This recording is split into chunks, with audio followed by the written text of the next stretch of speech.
teman-teman, pembahasan kita kali ini tentang pernapasan pada manusia, yaitu suatu sistem yang tujuan utamanya menyediakan oksigen untuk proses metabolisme tubuh.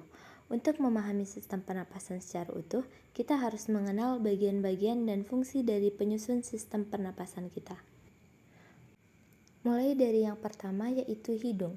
Udara pertama kali masuk ke saluran pernapasan melalui lubang hidung dengan mekanisme inspirasi udara, kemudian disaring oleh rambut-rambut dari partikel-partikel debu yang menyertai udara yang masuk. Nah, selain itu, udara juga dihangatkan dan dilembabkan agar sesuai dengan suhu tubuh. Dari rongga hidung, udara selanjutnya mengarah ke faring, yaitu persilangan tempat jalur udara dan makanan bertemu. Jadi, pada faring, ini adalah tempat dilaluinya udara pernapasan dan makanan yang berasal dari mulut. Setelah melalui faring, udara akan memasuki laring. Di belakang lidah dan di depan laring terdapat epiglotis yang berfungsi mengatur masuknya udara dan makanan ke saluran masing-masing. Ketika makanan ditelan, laring bergerak ke atas dan mendorong epiglotis sehingga menutupi glotis. Glotis ini merupakan bukaan trakea atau tenggorokan. Ketika makanan ditelan, laring bergerak ke atas dan mendorong epiglotis sehingga menutupi glotis. Glotis ini adalah bukaan trakea atau tenggorokan. Hal ini memungkinkan makanan menuruni esofagus menuju ke lambung. Ketika makanan ke lambung, glotis terbuka sehingga memungkinkan udara pernapasan masuk ke laring yang menampakkan bagian atas dari saluran pernapasan. Di laring juga terdapat kotak suara. Suara yang dihembuskan dari dalam keluar mengalir cepat ke dalam pita suara, yaitu sepasang pita otot elastis di dalam laring.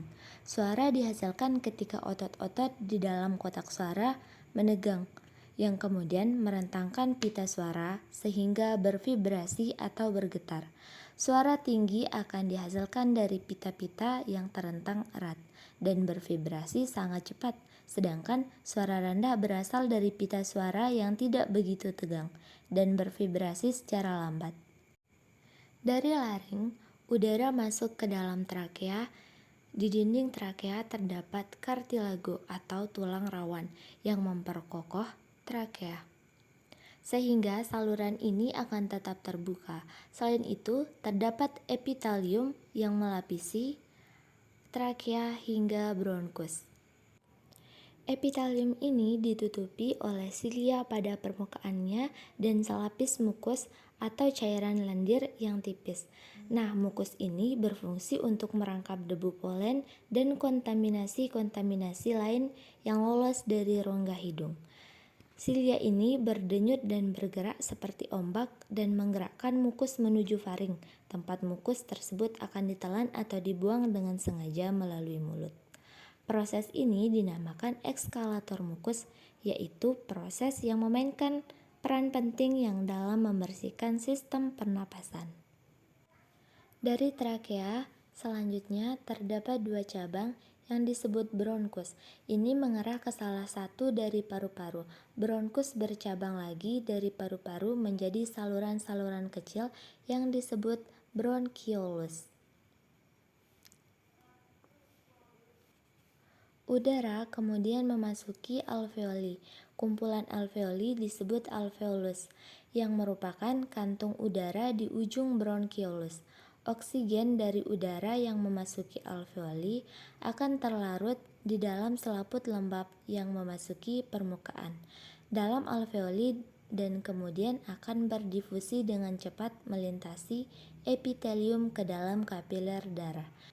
Darah yang mengelilingi setiap alveoli, sedangkan dalam arah yang berlawanan, karbon dioksida berdifusi dari kapiler darah melintasi epitelium alveoli dan menuju ke rongga udara melalui mekanisme ekspirasi.